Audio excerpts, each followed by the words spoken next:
আসসালামু আলাইকুম, কেমন আছেন সবাই? আজ আপনাদের সাথে সম্পূর্ণ আনকমন একটা রেসিপি শেয়ার করব। সেটা হচ্ছে কাঁচামরিচ সংরক্ষণ করার একটা নতুন পদ্ধতি। এটা হচ্ছে এর আগে কেউ করেছে কিনা আমি জানি না, তবে এভাবে কাঁচামরিচ কিন্তু সংরক্ষণ করে বেশ অনেকদিন রাখা যাবে। সেটা হচ্ছে রোদে শুকিয়ে এরকম গুঁড়ো গুঁড়ো করে কাঁচামরিচ সংরক্ষণ করা যায়। তো চলুন রেসিপিটা শেয়ার করা যাক। তার জন্য আমি এখানে কাঁচামরিচ নিয়েছি আধা কেজির মতো। বোটা ছাড়িয়ে ভালো করে ধুয়ে নিতে হবে। তো বোটাগুলো সব ছাড়িয়ে পানির মধ্যে দিয়ে দিচ্ছি।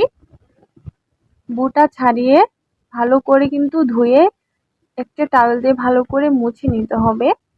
তো বোটাগুলো ছাড়ানো হয়ে গিয়েছে। এবার খুব ভালো করে হাত দিয়ে কষলে কষলে কিন্তু ধুয়ে নিচ্ছি। ধুয়ে নেওয়া হয়ে গেলে যেটা করতে হবে সেটা হচ্ছে মাঝখান থেকে কেটে দিতে হবে, যাতে খুব তাড়াতাড়ি শুকিয়ে যায়। তো আমি সবগুলো মরিচকে এভাবে মাঝখান থেকে কেটে দেব। আপনারা বটির সাহায্যেও করতে পারেন, কোনো সমস্যা নেই। এভাবে মাঝখান থেকে সবগুলো মরিচকে কিন্তু কেটে দিতে হবে, যাতে 2-3 রোদে শুকিয়ে যায়। তো তারপর নিয়েছি একটা স্টিলের বড় প্লেট। এরকম একটা প্লেট নিয়েছি যাতে তাড়াতাড়ি শুকিয়ে যায়। তো এরকম প্লেটের মধ্যে মরিচগুলো কেটে ছড়িয়ে দিচ্ছি। তো আমার সবগুলো মরিচ কাটা হয়ে গিয়েছে। তো এখন এই প্লেটের মধ্যে দিয়ে সম্পূর্ণ প্লেটের মধ্যে ছড়িয়ে দিচ্ছি, যেন ভালোভাবে শুকিয়ে যায়। তারপরে এটাকে রোদে দিতে হবে, ভালো করে যেন শুকিয়ে যায়। একদম ভালোভাবে শুকাতে হবে, মচমচে করে।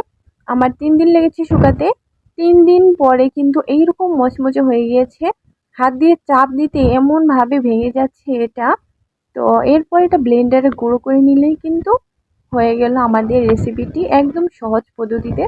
এরপর ব্লেন্ডারে গুঁড়ো করে নিয়েছি। এই যে দেখুন, এটা পাটায়ও করা যাবে, কিন্তু পাটায় করা খুবই কঠিন হয়ে যায়। তো ব্লেন্ডারে গুঁড়া করে নিয়েছি। আপনারা চাইলে আরও বেশিও গুঁড়া করতে পারেন, আমি একটু দানা দানা ভাব রেখেছি। এই তো এরকম একটা এয়ারটাইট বক্সে সংরক্ষণ করে দিলেই কিন্তু এটা আপনারা রান্নার কাজে ব্যবহার করতে পারবেন। তো আজকের মতো ভালো থাকেন সবাই, টাটা।